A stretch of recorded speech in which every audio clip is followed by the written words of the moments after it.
Okay. Okay, guys, welcome to another episode of the So-Called Oreos Podcast. It's the podcast where we discuss all the awkwardness, hardship, and hilarity that comes along with society labeling you white on the inside and black on the outside, also known as an Oreo. I am one of your co-hosts, Kiyah Swin. I'm Amari Pollard. I'm Rachel Fowler. And I'm Janae Price. Yes, good guys.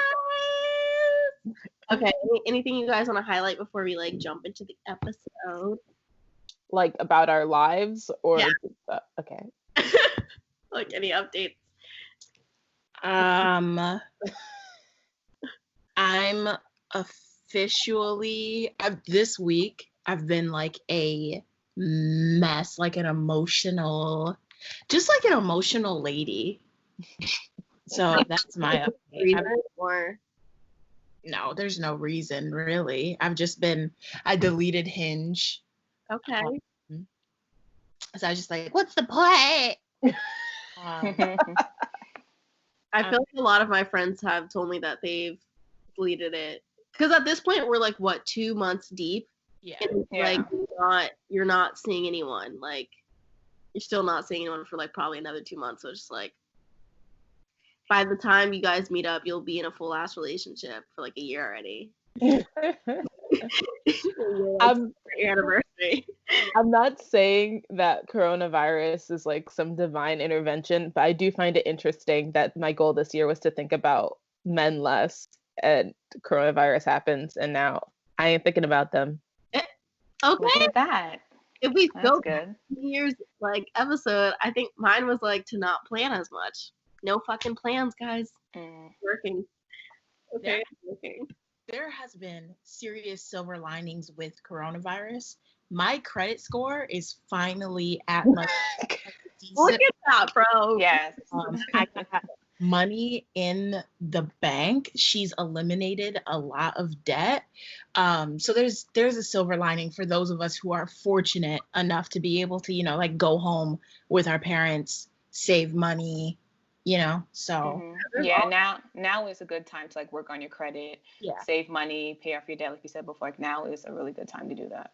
Yeah, because we ain't going nowhere. We ain't spending our money on bullshit and drinks and going out to eat. So I did spend your money on some bullshit because I am going to try to do some juicy twists on my hair. I'll send a picture. What's juicy twist? You know what? I'll put a picture right now since y'all can see us. We on Skype, YouTube. You know what I mean? YouTube gang. But it's listening on iTunes now. These.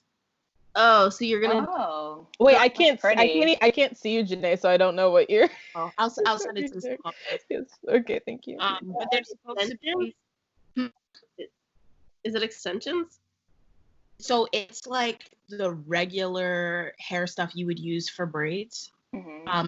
It's just it's supposedly really easy. I watched tons of YouTube tutorials with it. All you do is just braid it to your hair and then twist it down. Okay. Let me know how that. You gotta. Yeah. So it's not crochet. No, it's not crochet. It's not crochet. You just, as if you were going to braid your hair, you just use some of the weave as an extra part. And then you braid it until your hair is completely woven in there and then twist it down. That sounds easy. It sounds easy. It looks easy online. We'll see. Bravo to you for attempting it. Oh, those are cute. I looked them up online. My ass just keeps on thinking about just shaving my head every day. Your hair is nice, though. Your hair. I said your hair is nice though. Oh, thank you. But yeah, it's just annoying. It's just a lot of it, and I hate wash days. And I'm just I don't trust that I'd be able to shave it properly, and I also don't think my dad would shave it for me. So it's kind of just here. Yeah, I always look forward to summer because when I try new hairstyles, extensions, so I don't have to worry about it. But now it's looking like I'm not even gonna pay to get my hair braided because it's what's the point if I'm gonna stay inside? Yeah. So I'm just working on some other hairstyles, I guess. But once the heat hits here, I just don't know what I'm gonna do because this hair is not gonna go well with heat at all. It never does. It doesn't go well with non-heat. So I just don't know what's gonna happen, but we'll see. I'm also prepared, like, to stay home a little longer. I don't know about you guys, but I feel like from the news and like from my company, I just feel like I'm planning to stay home at least May and June, but I feel like it's gonna be longer than that. What do you guys think? Yeah, well, I think it's gonna be longer. Yeah, I'm gonna be here until August, just because my internship has changed to virtual, and I don't trust the South right now, so I'm not trying to go back down to North Carolina for their bullshit. I mean, that's completely fair. Get that. I'm not sure when I'm going back. My thought right now was the top of June, end of May, because I have a new roommate moving in. And I just feel really, really weird not being there when she's moving in. Like, I just feel really weird about that. But at the same time, it's kind of for me the knowledge of once I leave, I need to stay in New York. So it's like, I don't know, preparing for that. I've been like preparing my immune system and trying to work out and stuff because I'm low-key shook about getting COVID-19 because it seems to affect people who are like even slightly overweight not too well. So we'll see. I don't know.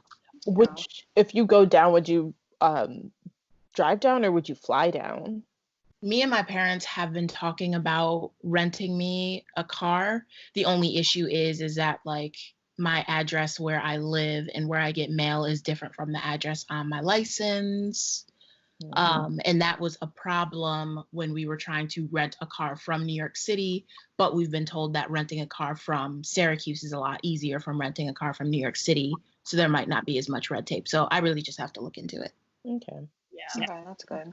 Yeah. Well, hopefully we just like make the best of it, and hopefully it's not gonna be as long as we think.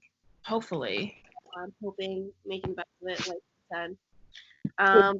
What'd you say? I said I hope we just make the best of it.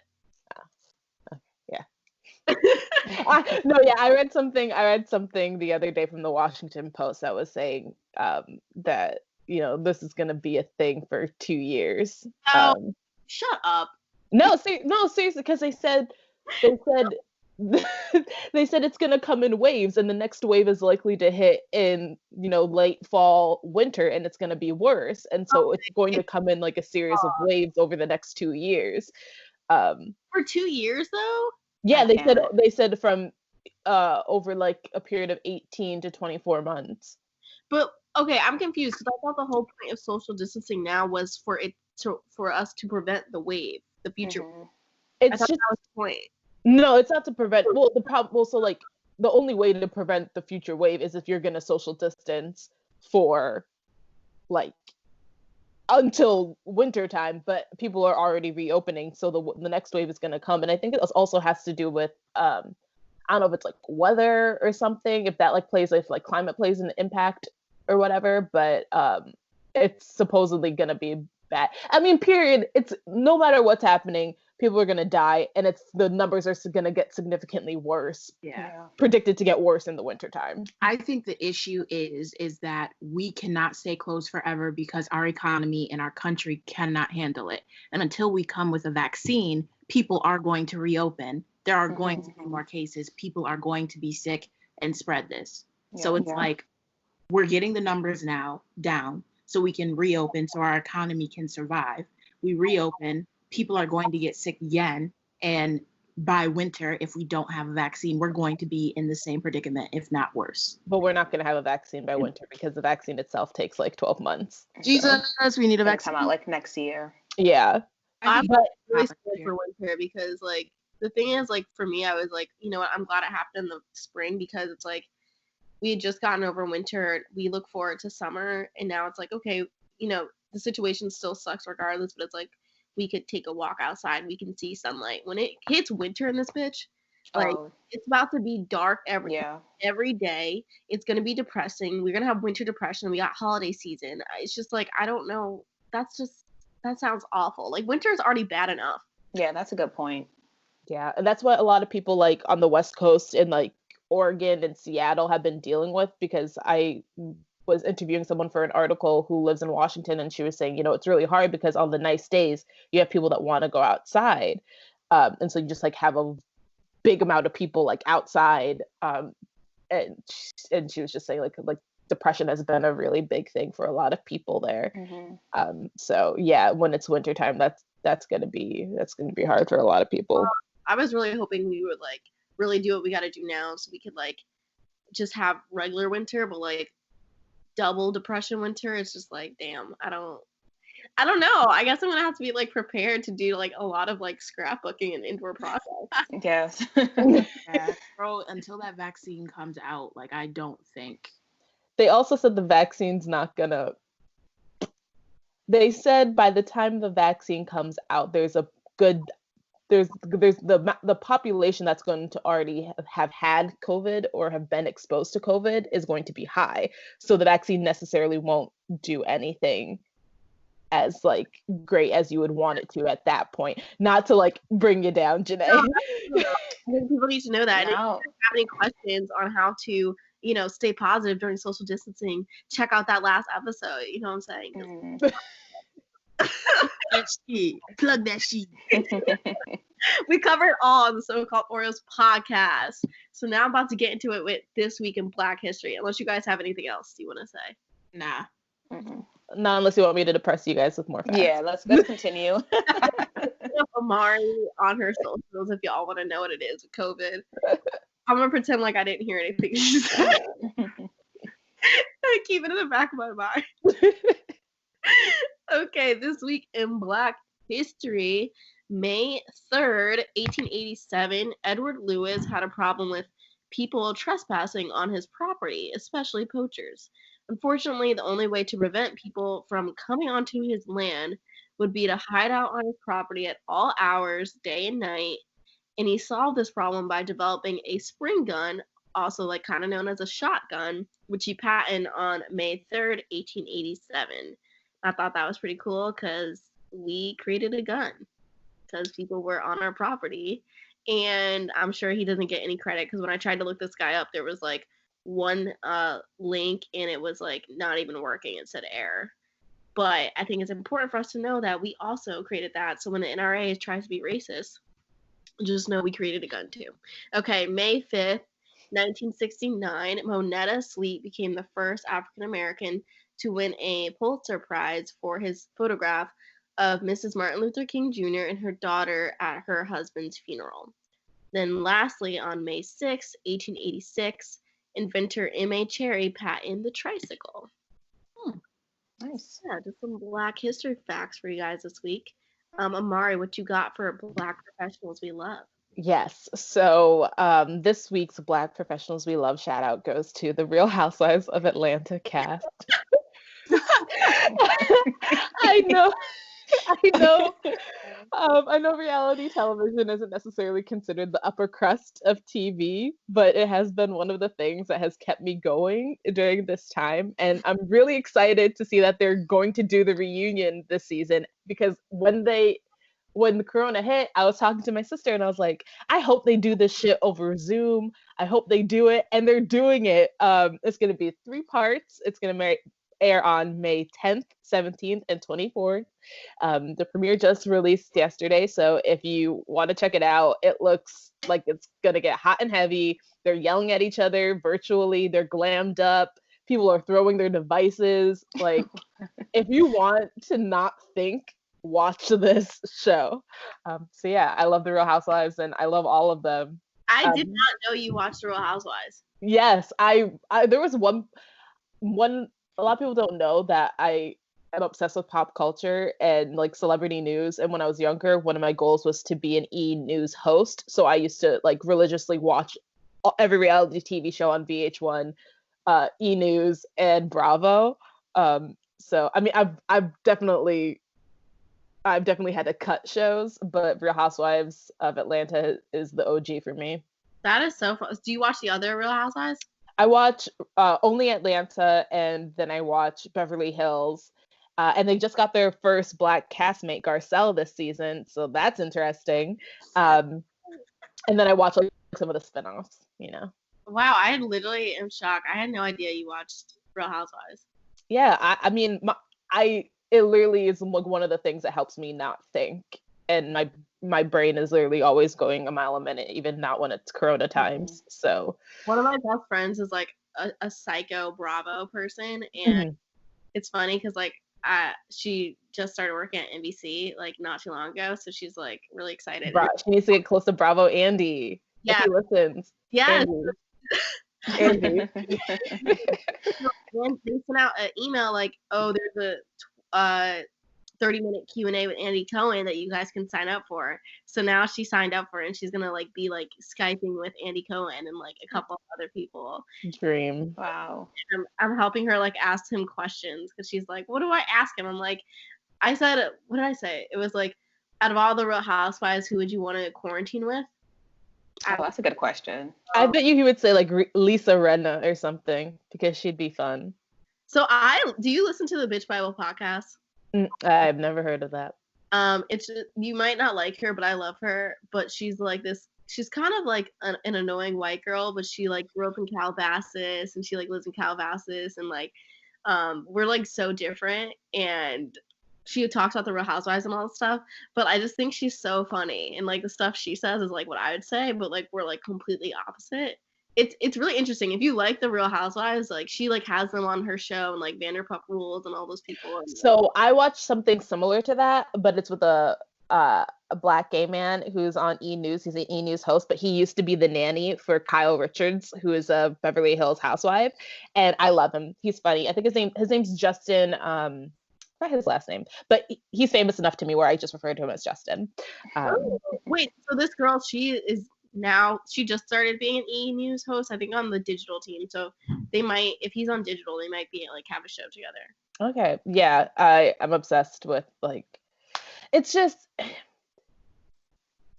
I don't aspire to be what the Real Housewives are, but I would love to be rich and like to fight over stupid ass shit.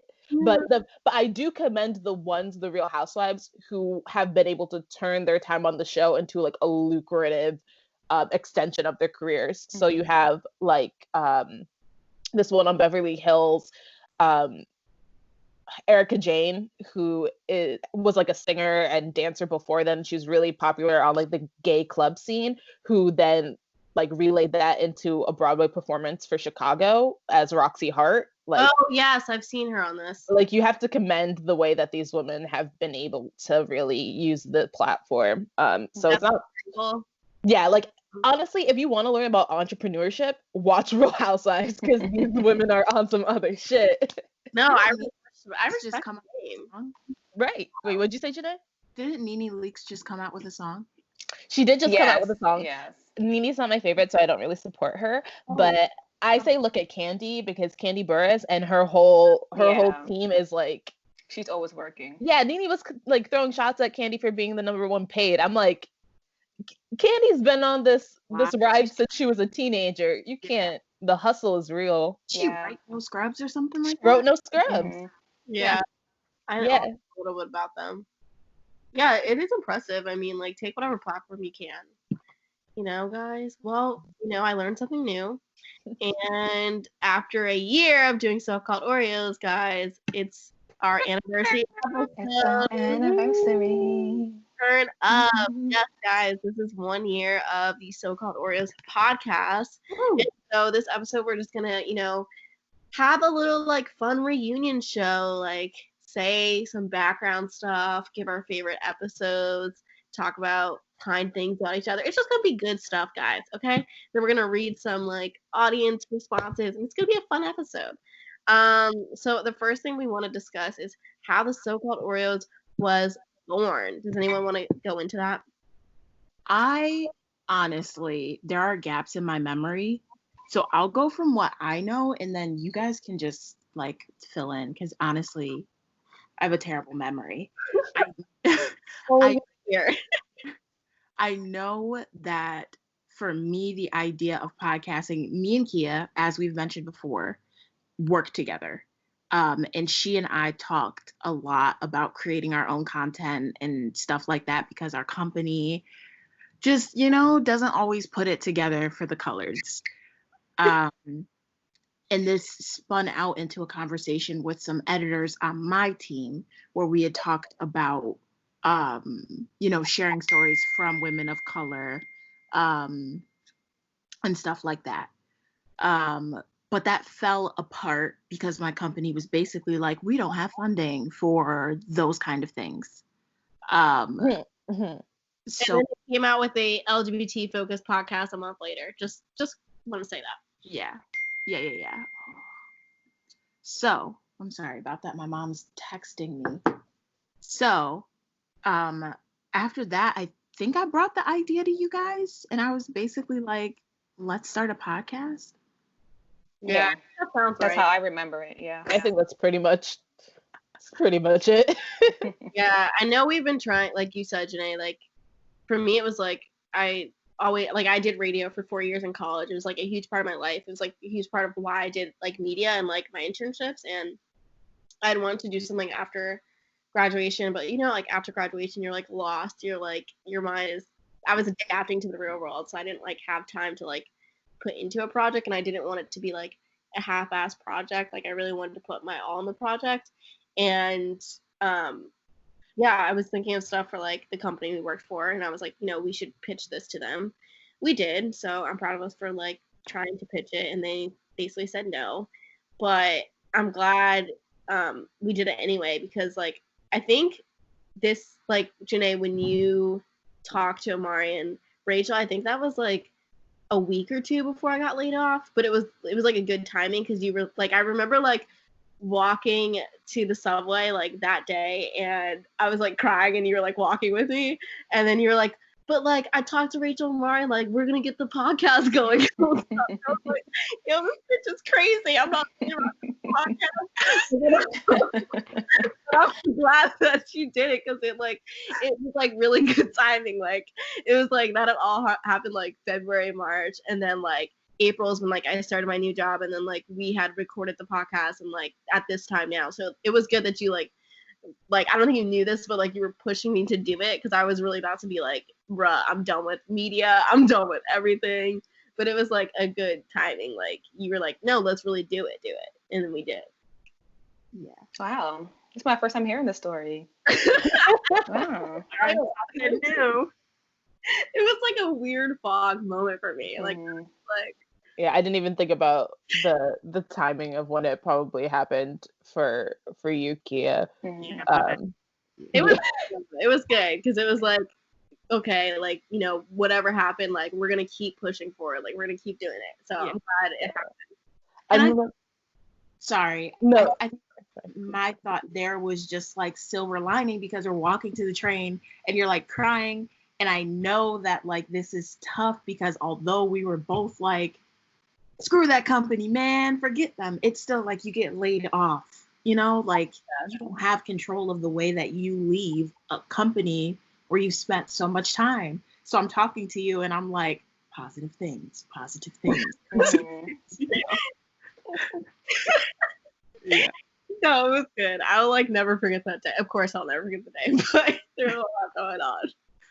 But like, no, I'm glad, because I was like not in like a huge creative spot to be like, okay, I just got laid off, let me put time and money into like something else. But it's good I did that at the same time of like applying to jobs, because it was like my whole life wasn't around like you lost your job, get a job. Like it was something else positive to like look forward to, and potentially like another source of income too. So it was like it was good to have that balance, and I think that's like important for like future things, of like just have like balance of like work and play, kind of like, so you're not going insane.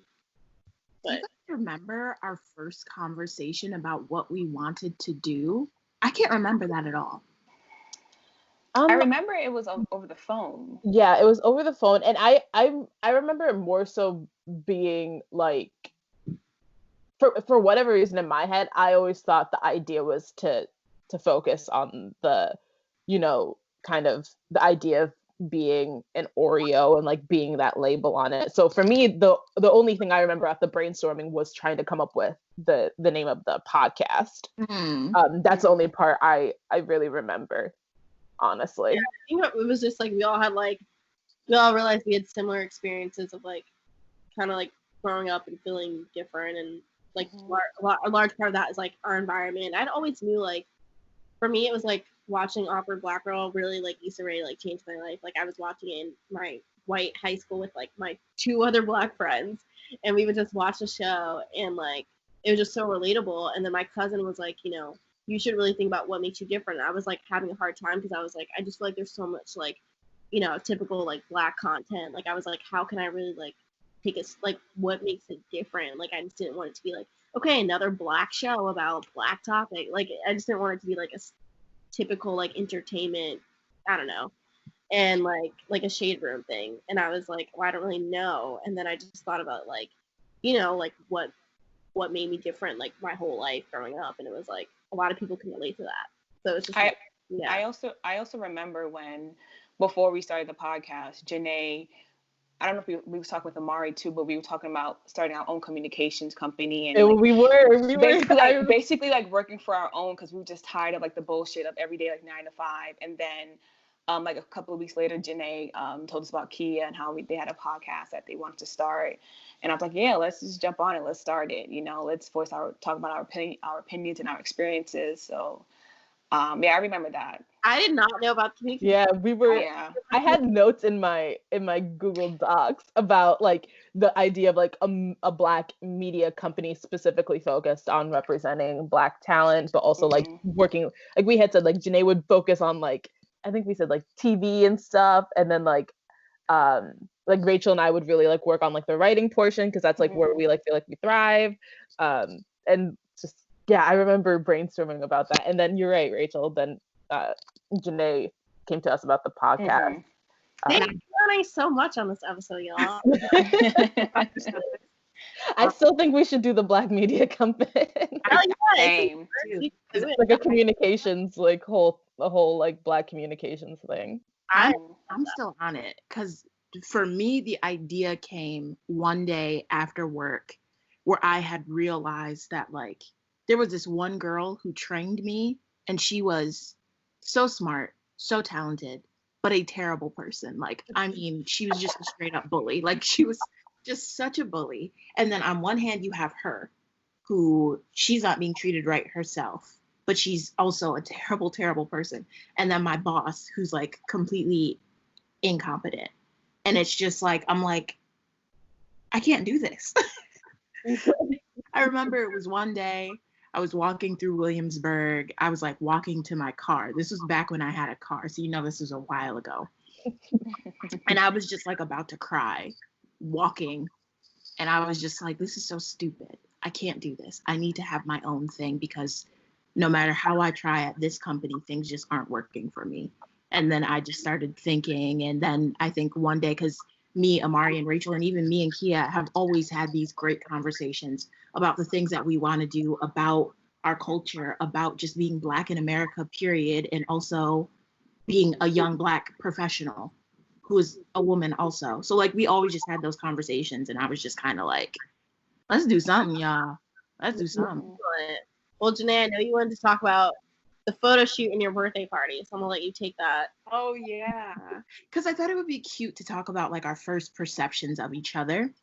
And I know that I'm pretty sure y'all can correct me, but I think the first time Kiyah met both Rachel and Amari was at my 24th birthday party, right? Yeah, I remember. Yeah. Yo, dude, your 24th birthday party. Why does that? I mean, of course you're young. It just seems like so. I can't believe it's like been 2 years. It's been 2 years. Like, wow. And I just remember at my 24th birthday party, looking back and seeing Kiyah, Amari, and Rachel talking as we were like lost trying to get to a bar. We were so lost the whole night. We were lost the whole night. It was a fun night. It was a fun night.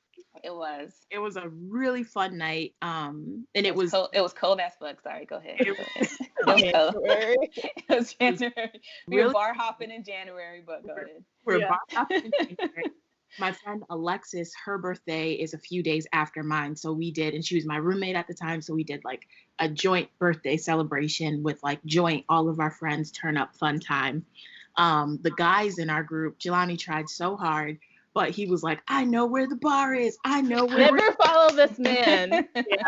Ever. He's like, it's 5 minutes away. It's 5 minutes away. 40 minutes later, we're there. 40 minutes later. 40 minutes later. Was like 40 minutes late. Yes, walking in the cold. Yes. That was brutal. In heels.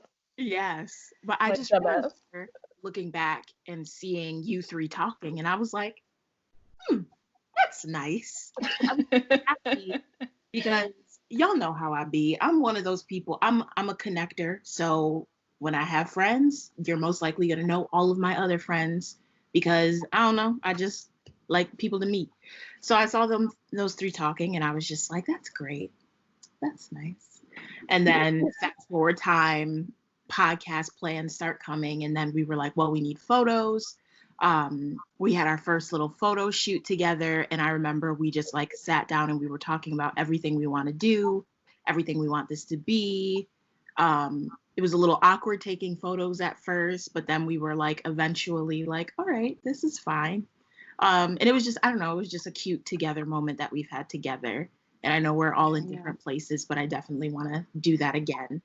Oh yeah, we definitely should do that again. When it's safe for people to meet again. Yeah, when according to Amari. It could have been this summer, but it was supposed to be this summer, man. It was supposed to be, yeah. So many plans.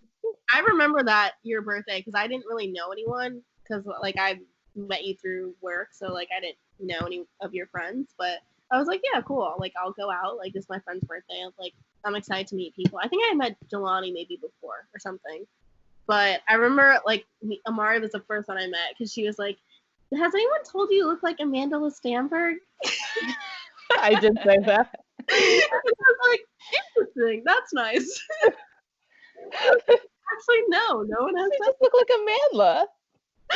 It's funny because I'm like, okay. Like usually it's people are like depending on, I guess it depends on how my hair is. Like, I'm not sure how my hair was. So, like, because, like, when it's, like, in braids, people are like, oh, Zoe Kravitz, Lisa Bonet. And then when it's, like, a certain way, it's, like, Tessa Thompson. But I never heard of Mandela before. Which is surprising to me because, like, even now looking at you, I feel like that's, like, a very easy Really? You're connector. The one that has said Amanda so far. I don't see any of those people that you have mentioned, Kiyah. Everyone says it's out of. Do you see Amanda today? No. Shut up. No, I don't see Amanda. I do see Lisa Bonet. I'm gonna get my. Everyone says Lisa Bonet. Like it depends on like my hair. Like Lisa Bonet is like when I did twists, like everyone was just like Lisa Bonet, and then when I wear like my hair a certain way, it looks like Tessa Thompson and Creed. And people are like, Tessa Thompson.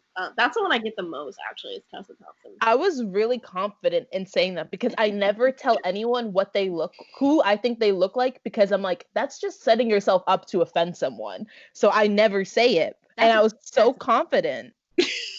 Amanda's a good choice. Like, I do not mind that. That's a nice choice. Like, I'm trying to find her with her hair out. It's not like you called me someone busted. Like, I'm trying to think of anyone who's busted. Yeah, luckily no one's ever been like, you look like that ugly person. So that's Someone in my program told me I look like Zendaya, and I was like, okay, no, but that's I was like, you just thought of the first Black person you could think of. My best friend in high school was like, she would tell me, bless her heart, she was just like this nerdy little white girl, and she was like, you look like Beyonce. I'm like, okay, girl. No one looks like Beyonce. No one. Except for Blue Ivy. 13. I was like 13. I'm like, girl, you know I don't look like Beyonce. I weigh like 85 pounds. Guys, I look like Beyonce. I was told one time that I look like Beyonce. Mind you, it was from a drunk white man. But I still think that because drunks are so much. You think that, Janae? Look at me! Like, what? I feel like every Black woman was told they look like Beyonce. Literally, anyone. Never gotten that. I remember meeting Rachel there, and I remember thinking, like, wow, Rachel's so tall and pretty. Right? Aw, thank you. That's everyone's first reaction to Rachel. It is, yeah. So I'm like 5'3", so it's like tall. And then I'm thinking first impressions for Janae was like, we had met through like someone who went to Hofstra. We met Jordan, who I had an internship with, and I was tweeting, and she was like, oh, have you seen this girl at Vice? And I was like, I feel like I know all the Black people at Vice. but no, I haven't seen her. And then she's like, you guys should meet up. You should meet up. And then I think I emailed you, and I was like, I emailed you the day, this was back in 2017 when they had the first layoffs when I was there. And then we like connected because we like didn't know what was going on. Like no one really told us. And so you were like, yeah, it's a weird day. And like you had just found out like, a fuckload of people got laid off. So I literally had no clue that layoffs were happening that day. I look around, mind you, at this point, this was my very first job, huge company, just started there. I didn't leave my desk. Like even to go to the bathroom, I was like afraid to go to the bathroom. So I was chained to my desk, which is why you didn't know me, because I didn't know anyone, because I stayed at my desk. Yeah, I did not see you. And everyone was sad. And I was like, what's going on? And then like a freelancer from outside of the company G-chatted me and was like, are you still working there? And I was like, what? And Kiyah started G-chatting me too. And I was just like, I don't know what's going on. And we had like our first little lunch together a little bit after that. And we connected because we both felt so awkward and weird there and didn't know how to talk to people. And we were just both kind of like, I feel on the outs here. Yeah, it was definitely a huge like bonding moment because I was like, there was a handful of Black people at that time, but it was like we were both like the same age, and that company skews is a little like I feel like everyone's like around 30, so we were like 21, 22 at the time, so we were already like outsiders, and then it was like you're already Black outsiders, and then it was like we didn't fit into like the hipster cult, so it was like a lot of outside like because I was like, oh, I'm not the only one who doesn't know what's going on because that company sucks and like you just have to be like in the in crowd to like figure out what's going on in the damn company. So it was just like, oh yeah, this is cool. Yeah, she's cool. I think it's together. Yeah. So, well, you guys met before, so yeah. Well, Rachel and Janae go back to college years. Mm-hmm. Yeah. I saw Rachel in Spanish class and I was like, she a baddie, she gonna be my friend. That's basically it. I was like, sure, Rachel's not. She seems cool. Let me bug her. I saw Janae during one of the club meetings and she walked in. I was like, oh my God, she's tall. I'm like, I had to be her friend. And then the next semester we had Spanish together and then that's how we became friends. Yeah. So yeah, and then Amari and I we met twice for the first time. Yeah, because I didn't even realize that we had met on New Year's Eve. We met on New Year's Eve when I first moved. I forgot what year that was. Was that 2017? That was 20. Wait, it had to be 2017. It was 2017 going into 2018, I think. Yeah. Okay. Yeah. Had to have been. What did we do? So my sister's best friend's boyfriend was playing at this bar. He was DJing at this bar, and so I was like, "Yo, like, it's called Barra Brava," and I was like, "Janae, like, you should come by, like, stop by." So Janae stops by with Alexis, and then you stopped by with your sister, I think, Rachel. Yeah. And we were just like, it wasn't like a lot of people, but we were just like dancing the whole time. It was fun. It was really it was fun, yeah. Yeah. And then I can't remember the next time we met. It was Janae's birthday. It was her birthday? Yeah. Okay. The same birthday. Because we would go. When we went out. We was like, oh, I can't dance up, and then he's like, oh, I can't dance. Right. So like, we'll just stay in the corner and like kind of. We did. I was so relieved. Birthday, the 24th birthday. This is my 23rd birthday. It was the birthday before. Yeah. Mm-hmm. Yeah, but I remember like I think someone's dog was just. Okay. Sorry, I just like looked up and a dog I've never seen just ran across several people's yards. He's cute, but lost. Now's not the time to lose your dog. Anywho, I remember the first like real, I think the conversation that I realized that like me and Rachel was clicking was we were on a subway and we were talking about writing, and I think like Rachel had like was talking about like just like how she had wanted to get into blogging and stuff, and I think that's like when we really started to connect. Yeah. But I feel like, you know, when you have like friends and you're like, I don't even realize when we became as close friends, it just like happened and everything just like blends in between. And I feel like that happened for like me with Rachel, but like also me with Janae, because like Janae has think with you. I'm trying to think. because like we have popped up in each other's lives randomly since high school. Yeah. And then I feel like it was like once I think it was like not even before I moved to New York, you were like my main contact into New York. So whenever I would visit, I'd be like, hey, I'm here. Like, let's. And I feel like I distinctly remember going to 5 Napkins in the Village for whatever reason. And like we had a really good conversation. And I remember going home and I was like, she gonna be my friend. Like we're gonna be like real friends. Yeah. And before that, I remember I got you into Teen Talk too. Yes, Teen Talk. I totally forgot about that until my dad was like, yeah, you and Janae used to do Teen Talk. And I was like, oh fuck, Janae's really been in my life for a really long time. So me and Amari met because our parents are both in the Celebrators, which is this club of like the Black elite in Syracuse, our hometown. So our dads are really good friends, and we were both doing coat check. And we made like some sturdy money doing coat check. We would take the money out of the jar, so it looked like no one was giving us tips, so then people would feel bad. Scammers. Give us tips. We would make like $300 in a night. Yeah. It was good money. So we would do that every year together, for like 3-5 years. Like that, we were doing that together, so it would just be like, oh hey, how was your year? You know? Like the annual catch up. yeah And then I in high school did this radio show called Teen Talk, where like teens would just get in and talk about abuse and drugs and love and dating and all that great stuff. And I talked to Amari all the time. I knew she was a writer. I knew she wanted to get more involved in like media and communication, so I was like, why don't you come do Teen Talk? And Teen Talk was struggling there. Like, you were one of the best people that we had on the show at that point. So I was like, we really need someone who can communicate and ask questions and do research. So yeah, then I graduated, went to school, and I think we kind of like lost base for a while, but then you wanted to come to New York, and my dad was like, oh yeah, Mari's coming down, I think. She really wants to move to New York. So then we started hanging out more. You moved to New York, and then there you go. I was like, Amari, come out to stuff. I have a birthday party. Like, I got some friends. Oh, cute. So, yeah. Those are our origin stories.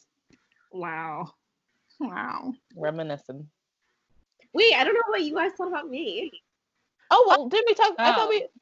Oh, sorry. We had talked about the first time we met. I guess we didn't talk about impressions. First time, yeah. Oh yeah. Okay. Impressions. I thought Kiyah was cool. Yeah. Well, one, I think because also I thought the company was cool. I also just associate anyone who worked for that company as being like a cool ass person. So when I met Kiyah, I was like, ooh, fun. But then Kiyah just started talking. I was like, oh, she's really cool. And I like the story she told, because I specifically remember the story Kiyah told about Halsey, because that changed my life. Oh. That changed my life and my perspective of her. Yeah. And I kind of sort of blame Kiyah, because every time I listen, I'm like, I feel like I've annihilated Halsey for 80 million people. It's not even my goal. Like, I have no like beef with her. Like, basically, y'all, I went to high school at Halsey.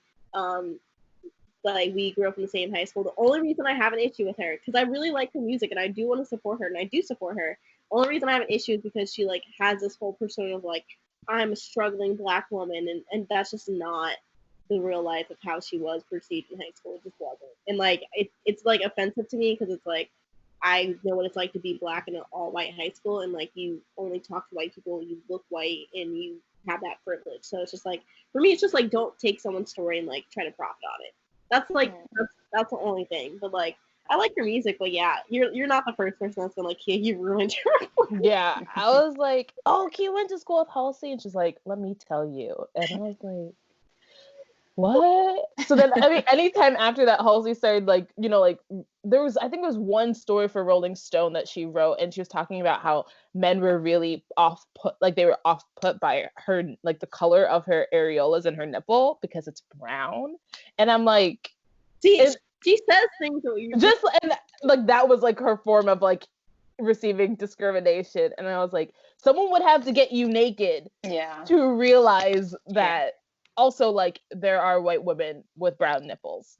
That's what I'm saying. Like, she says things where you just already know that it's just like the stuff you're saying doesn't add up to like your whole oppression story. Like, you know what I'm saying? That's why. And I remember, Amari, you came to one of the companies. Yeah. And you were talking to some guy, and I was like, you always say like you don't talk to guys or guys don't talk to you, and even that day, like the guy was like, I would talk to her, like. But okay, can we talk about looking back on that? I really do hate that situation and how that it was like we're all in a group and these guys, like one guy was like the go-between, and he's like, I'm gonna pick, like he's like, oh, he wants to talk to you specifically, and it just felt very like the way it was like orchestrated just felt grimy. And as I'm talking to him, I was just like, you're not. Like, you're full of shit and you think you're impressive. And, like, I'm not impressed by you. Your main qualifier is that you're good looking. And it just felt very, like... Oh, man, that's the worst. Yeah. I didn't like it. I didn't... Like, looking back on it, I was like, I should have just said no. Like, what is this? Like, what are we... This is not, like... This isn't me.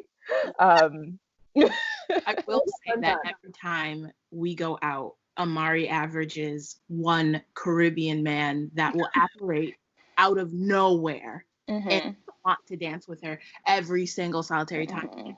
I don't know how people, like a Caribbean man, recognizes a Caribbean woman, but it seems to happen every single solitary time we're out. But it's definitely not my dance moves, because that's nothing Caribbean like, about. Your fellow Caribbean, let me holla. Yeah, I don't know. Maybe, but I love when we go out, because it's like, because I never have any interest usually, like when we're going out, and just like the men in general. I'm just like here to dance with my girls.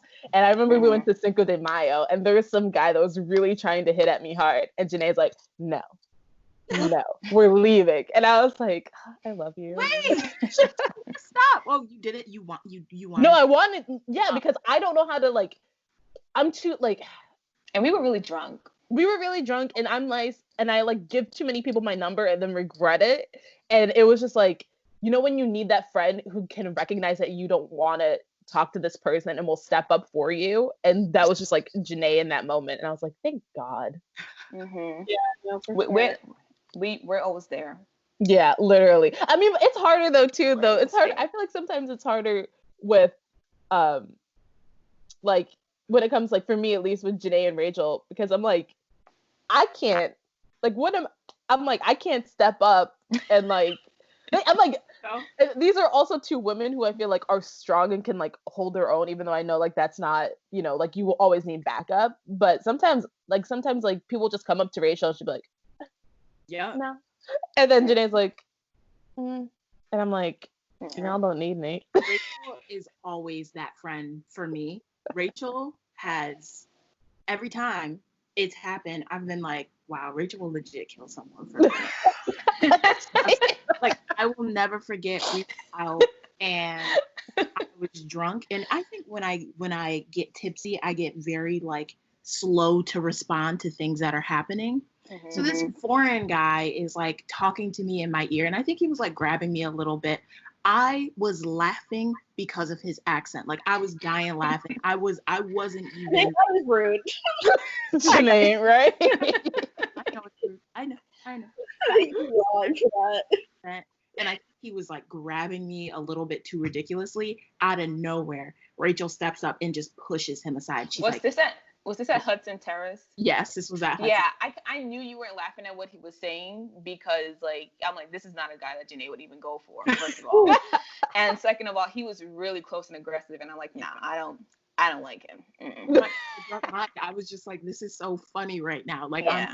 I'm laughing. Meanwhile, I honestly will beat up a dude for, like, any of y'all. Like, I really would. Oh, I would fight. I would. But honestly, because I always go back to the situation. It wasn't funny, but, like, we were kind of being assaulted, like, verbally assaulted by this white homeless woman in Bushwick.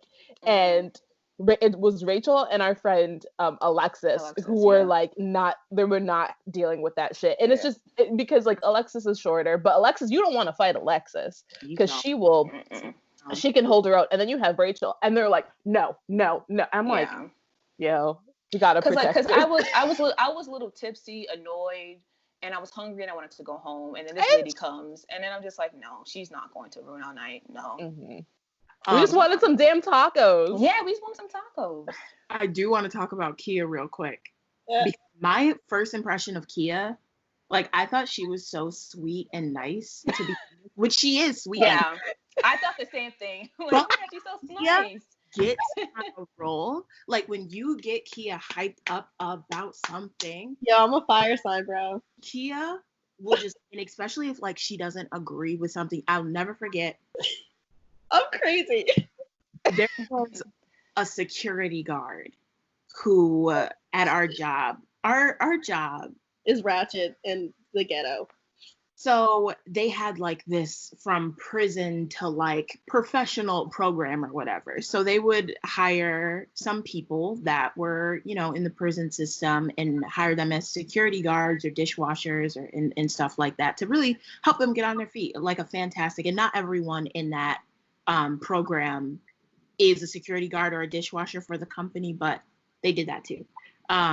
So this guy, pretty sure he was in the prison system.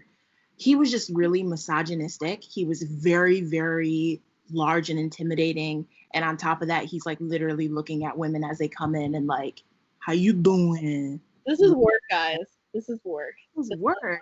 And he's like literally trying to talk to every girl who comes through. And me and Kiyah would just like skirt, avoid him.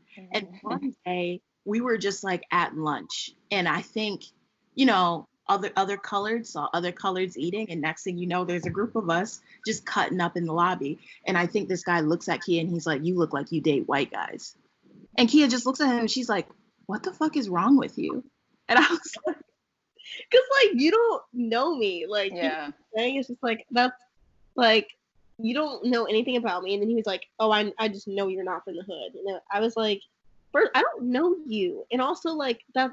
Why does that have anything to do with you? Like, I don't need to be from the hood. Like, does that make me more credible to you? Like, like, it was just like, I couldn't believe how, like, I'm at work and I'm getting, like, harassed by this person who's just, like, telling me all these, like, things about me that makes, I guess, like, he was trying to say, like, things that make me not black or all these things. And I was just like, I'm at work. I don't get paid enough to be here. Like, I just don't care.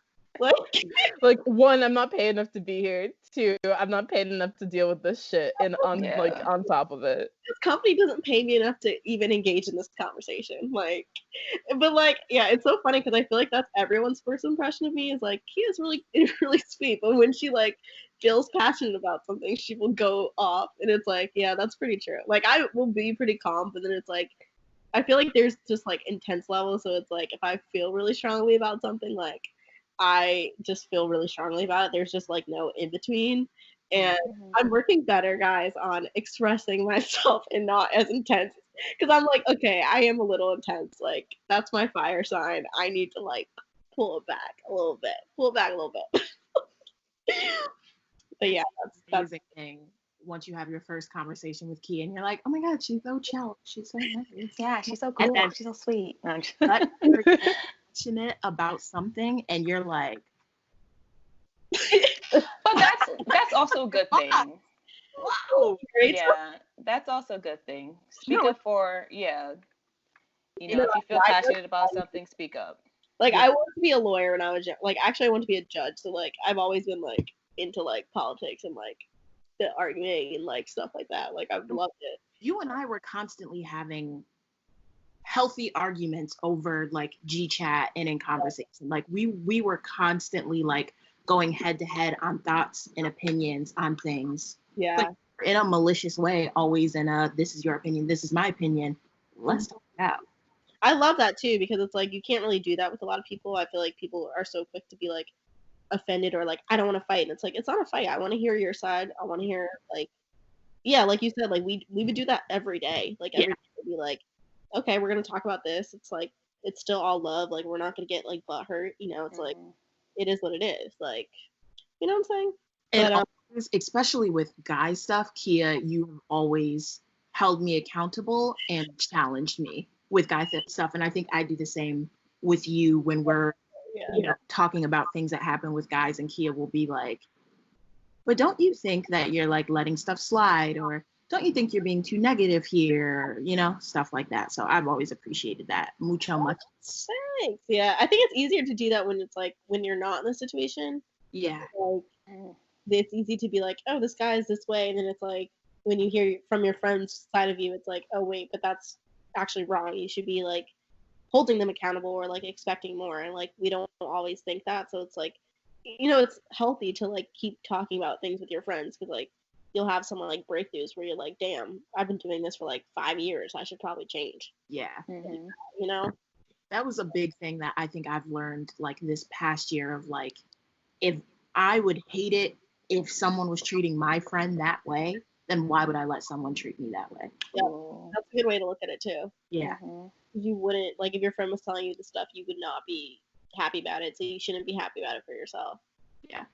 100%. Do you want to talk about our favorite episodes? Yeah. Let's do some more reminiscing. Who wants to go first? I can start first just because a lot of my favorite episodes came in at the beginning. But even just like looking at the outline, I'm like, damn, that was one of my favorite episodes, and I totally forgot about that.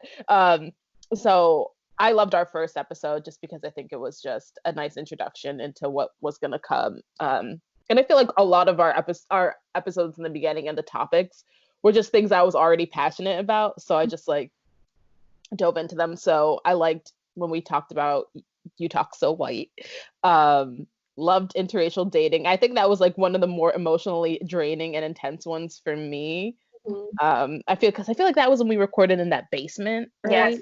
Yeah. I feel like everyone was crying because I started crying, then Janae started crying, then Rachel started crying, and Kiyah's like, okay guys, I'm not gonna cry, I'm gonna like keep us moving. You guys, this meme, because like my friend sent it to me, it was like Sagittarius, and it was like Ariana Grande, and she was like annoyed, and it was like emotional water signs, and I'm like, damn, I am pretty not emotional. I'm working on it too, guys, though. I mean, I'm a fire sign and I hate crying, but I think there's just like there was a lot of internalized it was a breakthrough episode. It was like therapy, and like we had like a breakthrough.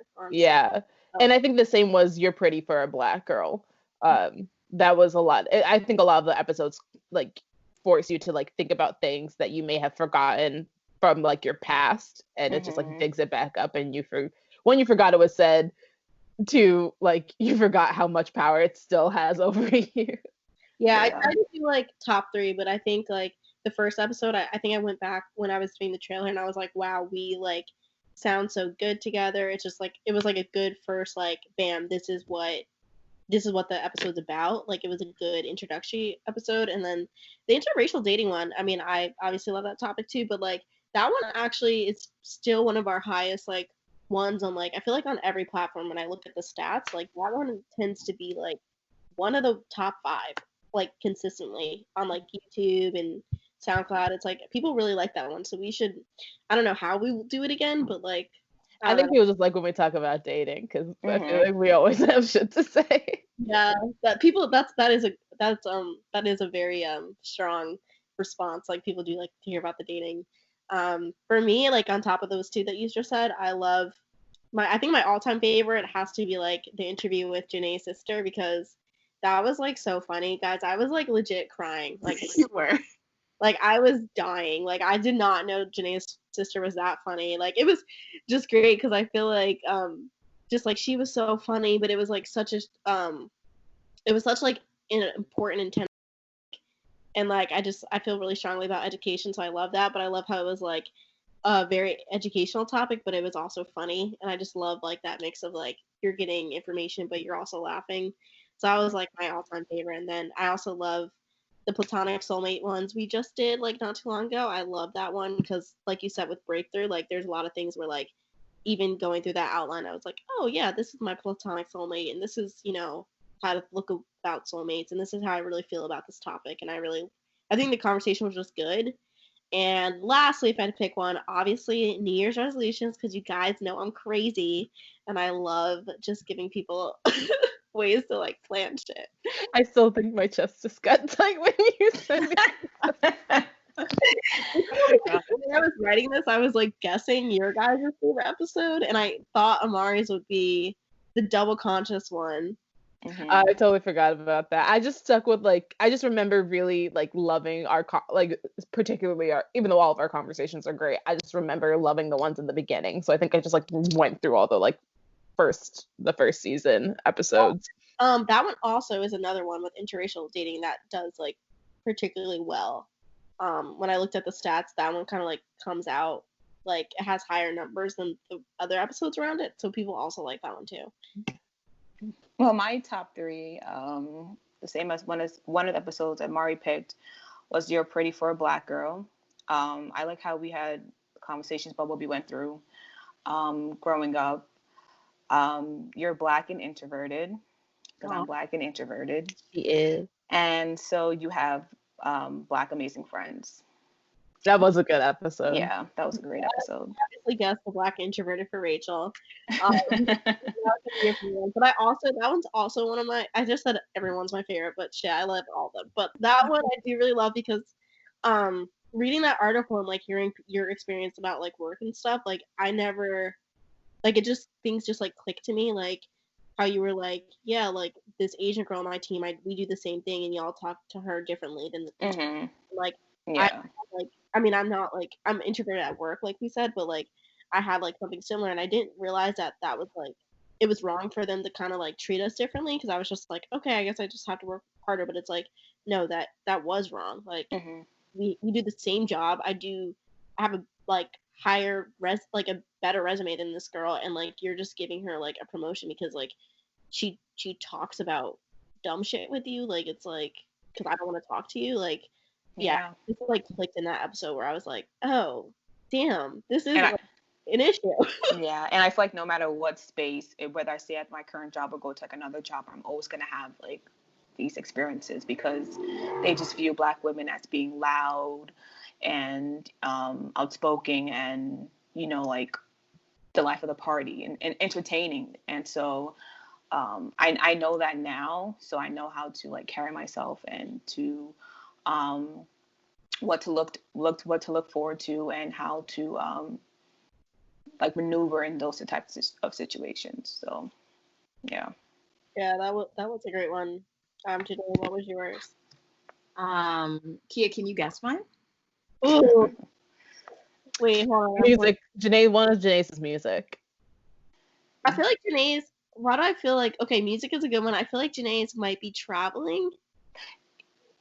I feel like those, I would have said traveling too. Okay, so I'm not crazy for the hair journey. I think Platonic Soulmates is one of them. Yes. Okay, Rachel. You know her best. Well. Is Body Image one of them? What? Body Image? Yeah. Damn it. I like that one a lot, but no, that's not. I think Your Sisters is one of them too, the teacher. Yeah. My Sisters is my all-time favorite, because basically same thing Kiyah said. It's a great combination, like very, very educational. My sister, she's studying right now to become an administrator. She's so knowledgeable, and not only that, she's a fool. Like, she is so funny. She's so straightforward. She's so blunt. And she's thinking about starting her own podcast now too. So yes, she should. No, she should. That was a really good episode. Wait, Black female friendships. That's your favorite? Yes. Yes. Yes. Black female friendships is definitely my second. Y'all should know that I am an emo hoe and I just like talking about feelings. Like I just love talking about those kind of things. And I did actually like Plutonic. Whoa, lost my train of thought. Soulmates? Yeah. I did like Plutonic Soulmates a lot because I learned something while researching that too, while making the outline for the episode. That was like, all the different things.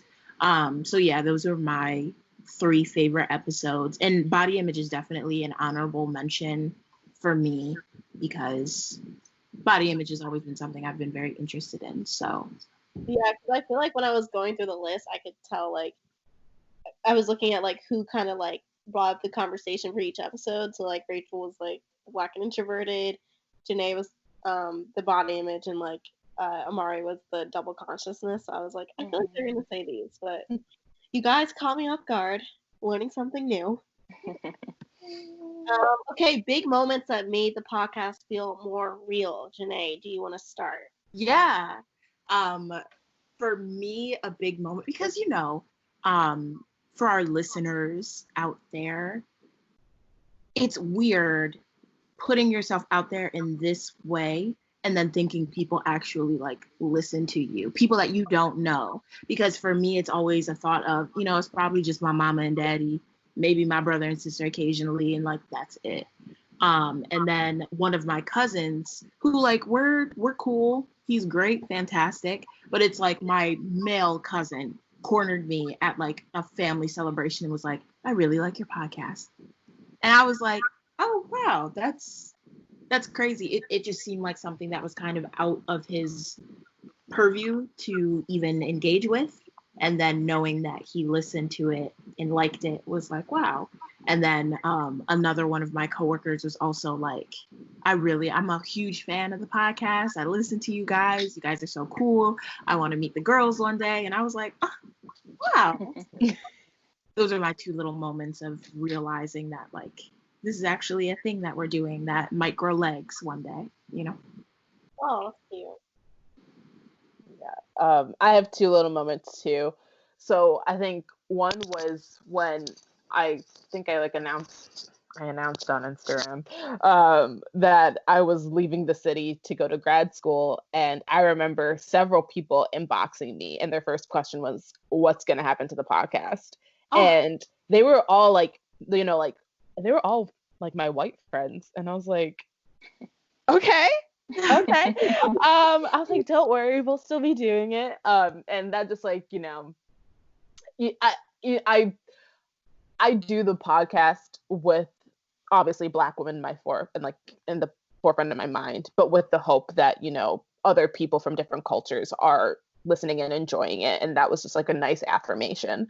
And the second one is, you guys already know the story, but I don't know if I've said it on the podcast before. But every so often my family has a Christmas party. And so this year we have family in Canada who always come down, and my cousin got recently married, and so he decided to stay with his wife and her family for Christmas, and he didn't come to the party. And so when he found out that Janae was at the party, he was like, wait, Janae from the podcast, Janae? She was there? And he was so upset. I'm like, yeah, I missed you too. But that was, hey, Steven, that was a really cool moment where I was like, oh, like not only does my family listen, but they're actual fans of the podcast and really like want to meet certain people. A big moment for me was when an old elementary school friend inboxed me on Instagram, and she listened to the first episode and she loved it. Like she wrote this long paragraph, and she talked about how much she loved the podcast and how it relates to her about being an Oreo because she's also Caribbean. Yeah, it was just like, wow, like y'all said, like people are actually listening, and not just, like our friends and family, but like people like we haven't like seen in like a long time, or just like random people hitting you up on social media and telling you how, grateful they are for the podcast and how, they had similar experiences as we have. So that was nice for her to hear from her. Yeah, for me it was like similar, like people like not just saying it once, but like consistently being like, hey, when's the next episode? Or like, I really love that episode. And you're like, oh, people are really like following up with us. Like they're listening every week, which is crazy. And then like another thing was when like Podcorn reached out to us, and I was like, okay, we must be doing something right. Like how the hell did y'all get our emails? Like, like that. Like it was like, okay, we're on the right path to like the next step. And like, so it's just like, okay, like we're doing something right with like not only like trying to monetize it, but also with like people resonating with the content. So it's like it feels good to have like both of those things. Yeah, for sure. Agreed. So the next thing we want to do is like, what did we learn about, I guess, podcasting? What did we learn about ourselves, and what did we learn about each other over the last year? Oh, Loaded. About podcasting, I would say this shit's hard. It's yeah. I mean, I used to, before, when Janae originally came to me with the idea, I was like, I'm the kind of person that would make fun of people who had a podcast. I was like, everyone in their motherfucker everyone has a podcast. But whether it's like a big or small thing, it takes a lot of energy, a lot of motivation. There are so many days where I'm just like, I don't feel like talking. Two, I don't feel like putting in the work that goes into promoting an episode or like doing all this back end stuff. But yeah, it's hard, and I definitely don't trash people who do it. Yeah, I'll definitely piggyback on that, because I like I said, it's like we're not just like we're just doing this for like shits and giggles. Like, we do put like a lot of energy and like effort into like making the outlines and researching these topics and like coordinating, like looking for studios and like how do we make the audio better? What's our social strategy? What things can we do to create the social strategy? Like, there is a lot, guys, that we put into this podcast. So like, we do want it to like be well, but like there's a lot of energy that, like you said, like it's a lot of energy. It's a lot of like time and like editing. Like, I didn't know anything about editing. I'm glad this podcast like forced me to like edit, because I was a TVGM major, and y'all, like, the editing courses were like my worst courses. Like, I didn't understand what the hell they were talking about. It was like tech, science, all this stuff, and I was like, I literally don't know what you're saying. It was like a lot for me in school. So like, it's amazing that I can actually like do it now. That I'm like, oh, okay, I can process this, and like the RSS feed and like Podcorn and Podbean and like making the website and what's the IDD3 tags, and like there's coding involved. Yeah, it's like poor Janae. And it's also like we don't have like, it'd be different if we were like, influencers, and we would just pay an editor or pay a producer, but it's like we're doing it all, like we have to learn it all of our own. So like, or even of us had like a serious tech background. Yeah. Like, just to piggybacking that Kiyah was doing on Amari's original thought. Like, the other day, I legit had to walk away from my computer because I was doing stuff for the podcast, and I realized that this crap is over my head and YouTube's not even helping me. And I was just like, this is some bullshit. But it's a lot of work. It is. And I do think that it's worth it, because for me, ultimately, I'm like, one day I want to be able to eat off of this podcast.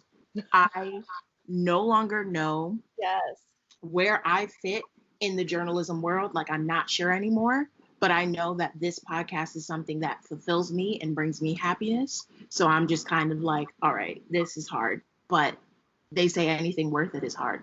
So yeah, it's definitely like challenging to be like we're gonna put, like, we're a year in, like we said, like, and we were kind of like, this last year, I feel like we basically learned like a lot about like the audio and like the mics, and like even now we're like doing this, like we're all four in separate places. Like, it wasn't just like, okay, Amari's gone, Rachel's gone, okay, like we have an editor like helping us get all of us. So it's like we're all doing this like together separately from everyone. And it's like we learned a lot about like social strategy, like we said, and like it's like I feel like we're planting the seeds now, and like we're really gonna reap the benefits in the future. But I know it's a lot now, like it's time consuming, but it's like, okay, I feel like it's worth it. Like, we're doing a lot, and it is a little like, of course we get discouraged. Like, I personally get discouraged when I see like just like stupid like influencers or like celebrities who just have a podcast because they know they can make money off of it, and it's just like, it is frustrating because you're like, well, I'm putting all this work in. I know our content's better than yours. Like, I know it has substance to it. And it gets kind of like lost in the cracks of like celebrity entertainment, just like flooding the podcasting game. So like, that's something I'm personally trying to work on, like not comparing us to like celebrities and other people that are just not the same as us. But like, it is a lot doing it our own, Yeah, aside from, the technical part of the podcast and like social media and put it all together, I learned how important it is, what we're doing, how important it is, because you just never know who you can, who's listening and who you're helping. And we're like encouraging women or whoever listens to this podcast who has had the same experiences as we had, to speak up for themselves and to continue to live their best lives. And no matter however society label you as, to not care about what society label you as, because you are your own unique self. So that's like the important thing that I've learned from doing this podcast. Yeah. As far as like each other and myself, I'll say that I think I've learned the importance of like leaning on other people, because like in this situation, you guys are really my teammates. And I think I've learned the importance of being able to, and also like stepping up to the plate and being like, I fucked up. I ain't do this when I was supposed to do it, when I said I would have it done. Mm-hmm. Let me promise and say, I'll try to get it done now.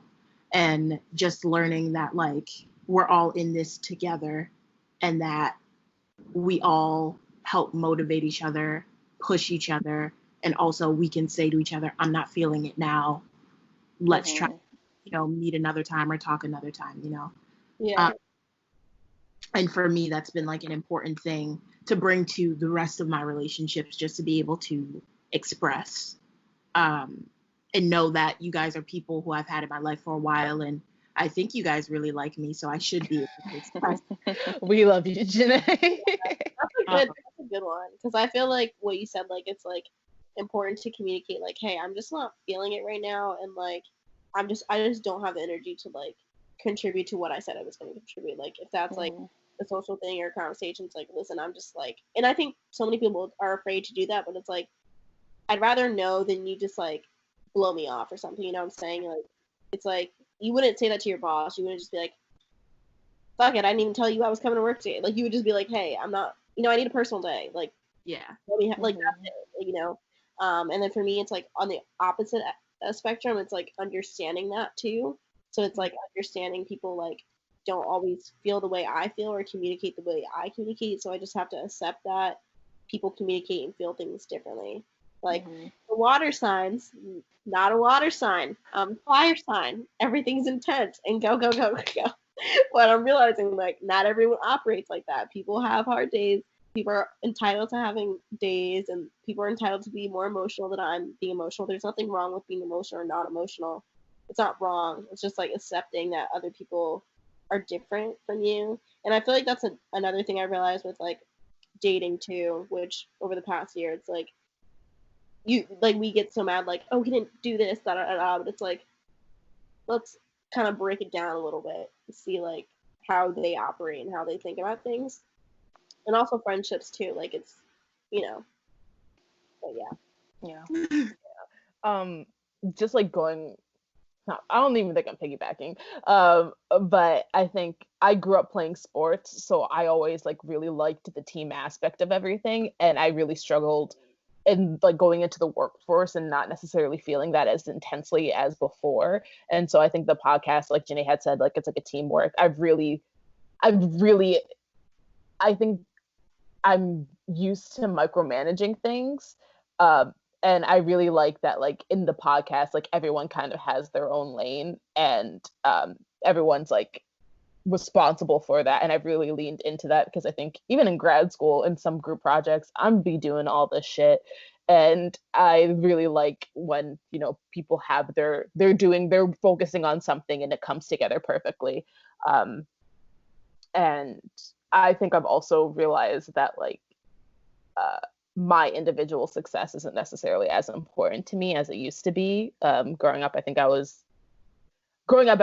couldn't envision myself doing a podcast with 4 other people, because I think that would require sharing a lot of space that I probably didn't have inside of myself. I was very involved. I saw a lot of people as competition, and in this, it's like, I love seeing that we have the podcast together, but everyone's like doing their own individual thing. Like Kiyah, like the other day, like wrote a great article, and like Rachel started her blog, and like Janae's, like when Janae does hers, I think it's like great. Like when we were in New York and Janae was doing a lot of modeling shit, I think it was like cool to just like kind of promote that and like really see other people thriving, particularly my friends and people I love.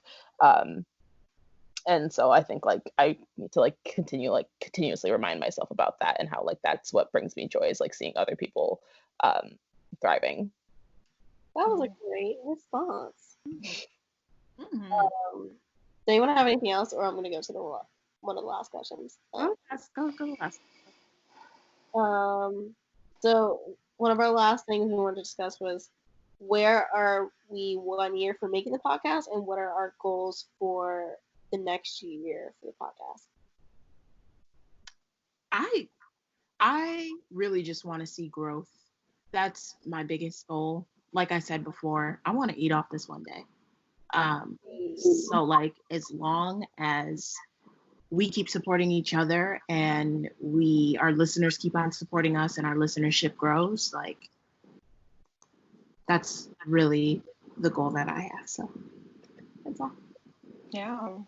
The same for me, growth. Hopefully we can sell merchandise and get more followers and to continue to work together the best way that we can. Yeah, for me, like, yeah, this year is so, I mean, I touched on this a little bit last episode, but like this year's it's like significantly different than last year. Like I said, last year at this kind of time, I was like, got laid off, started a new job, they have layoffs. Like, it was just a rough, tumultuous year in my career. It still kind of is. I'm still like grappling with that. But it's definitely like growth of like I said, learning how like to accept that other people's communication styles and like feelings are different from mine, and that's okay. And like learning how to work with that, and like I think the teamwork is good too for me, especially because like I haven't really had to do anything in a team for a while. Like, I worked in communications, so like it's just like me writing a press release or a pitch, and like I don't have to work with really a lot of people to do that. Like, I was kind of like in my own lane. And then in like my job now, it's kind of like I don't really have to work with that many people in terms of like daily tasks. So like I'm kind of doing a lot of individual stuff. So it's good to kind of just like in terms of growing as a person, like accepting people and like growing with them and like making myself a little more grounded in that aspect. So just like kind of just like always looking inward and being like, how can I improve these qualities that I know I'm lacking?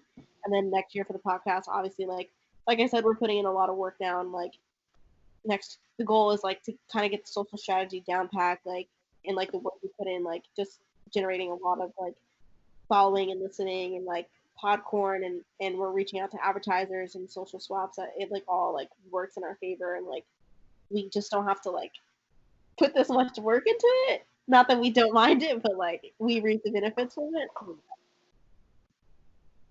Yeah. I feel like my goals are similar to everyone else's, but I also do like think that like what my goal was like for the podcast. I remember like Janae, Rachel, and I, when I was in New York, like we were talking about like possibilities when I went to go see the Nutcracker. But I do think like what we talked about then has really shifted just since Corona, and like I think like my goal now is how to adjust in the time that we are in and how to still find growth that might not be able to expand into the physical world. And so I think it's just much more of like an emphasis on like digital growth, how to spend more time on that. And so that's just like what I've been thinking about lately. Yeah. Ooh. Okay, so I'm just gonna read to audience feedback. Unless you guys have audience feedback, and we'll do like the quick superlatives. Yeah. But someone from one of the podcast groups from us said, Lord Jesus, this is one of the most amazing podcasts I've ever listened to. I love the flow in it, except some of you are sounding distant from the mic, yet the sound is amazing. I don't know what that means, so thanks. And then another one was someone who I met at a comedy show. And like I sent him the podcast, and he said, thank you, Kiyah. Wish you and your team the best as well. I'm not just saying this. I really think you gals, if that's the proper term, are onto something with the Oreo podcast. I'll keep listening and feel free to stay in touch. Wait, did that person say gals? If that's okay, I didn't know if you like if you inserted that or if they said that. No, I think no, that's they cute. said gals. They said I think that's I mean, yeah. So being very aware. what'd you say? I said it's being like, I feel like to insert that is to be aware that like that. I don't know. I feel like people with like they don't know how we identify. So I feel like that's how I took it. If you say gals, if that's a proper term. Oh wait, do you think that gals is like a bad term or like a No, I'm just saying like I feel like nowadays with how people like what your like pronouns or preferences, or like, you know, how people used to say guys and now they're saying don't say guys because that's assuming that like like okay. I you know. get what you're saying. Yeah, no, I feel you on that. I'm trying to like find this other thing. Is yeah, there was another like review. It was like an audio review, but did you guys have any other reviews that people said or? No. I didn't scroll through the archives and check. I know they're there. Look it up. I know they're there.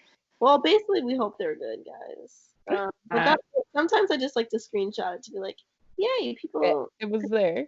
Yeah. Thank you to all of our listeners. We love you. Yeah, thank you guys. Thank you. So last, I guess, is the superlatives before we get into mental health. So I just like picked like, I think there's 8 of them, just like real quick, that I thought would be funny, because I feel like they do this on reunion. Are we each gonna pick a person for each of them that we think? Gonna tell me who do you think? Like, Yeah. so like most likely to be on Catfish. I don't think any of us. No. I would absolutely adore if someone like chose me. I think you would. I was gonna say you. To catfish you? No, if they like chose my pictures to catfish someone else. With. So absolutely honored. I didn't even think about it from that perspective. I just thought like none of us, like, we're not fools. Yeah. Like we ain't gonna be on Catfish. Why do I think Janae then? Maybe because I like Catfish a lot and I watch the show. I just automatically thought Janae would be the one catfishing people. Not that that's wait, catfishing? Yeah. This is why people don't do superlatives. No, not that that's a bad thing. Like, I don't think you're crazy. Like, do you guys remember on Insecure when they like had the like group catfish account to stalk guys? You don't remember that? No. Hey, you guys don't. This was last season. She wanted. Yo, last season was a year and a half ago. I don't remember half the stuff that happened. Man. It wasn't a bad thing. They just need to creep up on some guys, you know? I feel like catfish to creep up on guys to investigate. Thank you. See? I feel like we're savvy enough where like we could do it without catfishing. Like I've been able to find people's information just through like LinkedIn, and they supposedly don't have LinkedIn. Yeah, I'm not doing all that. Thank you. Funny. Okay, so most likely to drop her phone in the toilet. I think Janae. What? Janae's clumsy. I was gonna say Kiyah. Yes, definitely me. But I Kiyah. I'm surprised you guys didn't say thank you for not saying me. Kiyah is most likely because this time last year I did lose my phone and dropped it. It got stolen actually. I still never got it back. I did leave my phone in an Uber one time. I also lost my phone in Spain, so not surprised. I feel like the people who are likely to do things on their phone while doing other things would be the most likely to drop it. And I can just imagine like Janae going like if it wasn't me, I definitely would say Janae for that. Yeah. Okay, most likely to sleep through an earthquake. Rachel. No, I'm a light sleeper. I was just gonna vote myself because I was gonna say Amari. I sleep through a lot of shit. Yeah, I feel like Amari gives me like deep sleep vibes. I think it wasn't too long ago that I literally slept for 15 hours. Oh. 15 hours. See? I mean, that could also be depression, but but I remember specifically there was one time growing up where there was a winter storm and I had no clue what happened. And I went outside and all the trees were knocked down and I was really confused. And my parents were just like what the hell? I wish I could sleep like that. I feel like now I'm so sensitive to sleep and it's annoying. Like I'm literally getting new blinds at my parents' house because I can't deal with like light. Mm-hmm. Like I'm willing to pay to put the new blinds, and I don't care. Like I'm just like I can't. Next one, most likely to survive the Hunger Games. I said Kiyah. Kiyah. Really? Kiyah would fuck some people up. Talk to me. Mm-hmm. I was gonna say Rachel or Janae. Nah. Why? Because we big? No. I'm so honored. This is so amazing. Janae would try to survive as long as possible, but I feel like Janae would be like, you know what? I'm done with this shit. Yeah. And Rachel would be like, I feel like Rachel would probably like hide with a book, and like when people come, she'd be like, it's done. Yeah, I would just give up. So honored that you guys said I would survive the Hunger Games. I would definitely pick myself last, but this is amazing. No, okay, so I think Kiyah would be a combination of the girl who hides until the end and then dies with the berries. I think Kiyah, because she was very like stealth and was like hiding places. So I feel like you're a combination of Wait, that. is that Amanda Sandberg's character? No, that's Rue. You're a combination of her, and then you're a combination of one of the people from like District like 1 or 2, like the lethal group, where they just like they immediately like start like killing people. I feel like you're like a nice combination between those two. And you're the most fit. So. Yeah. Oh, thanks, God. I've never seen the Hunger Games. I'm not gonna lie. Oh. I don't even know what I'm talking about. Okay, moving on. What the hell? Moving on then. I just thought it was a cute superlative, and I did not think I was gonna get picked. So I'm like, let me just throw it in there. Okay, now I gotta watch it to see how I'm gonna survive it. Most likely to live abroad. I would say either Kiyah or Janae. I was gonna say Amari or Rachel. Yeah, I was gonna say myself. Yeah. I feel like Rachel because she's the one that moved. That's true. That's true. I would live abroad. You would or you wouldn't? I would. Yeah. Where would you live? Don't say Canada. Canada. That don't count. You gotta go farther. Canada's hat. London. Okay. That's fair. London. One I could see is I think Rachel would definitely be the first person to have the idea and then strategically figure out how to approach that move. I feel like all the rest of us would be like, yeah, we'll live abroad. And like by the time we decide, Rachel's ass is already over there. Yeah, that's a good description. Okay, most likely to win a Nobel Prize. Amari. Oh wait, there's different Nobel Prizes though. Well, Amari. Kiyah wants it. Kiyah's like, wait, you guys, there's different ones. I was gonna say if it was Nobel Peace Prize, it would be Rachel. Oh. I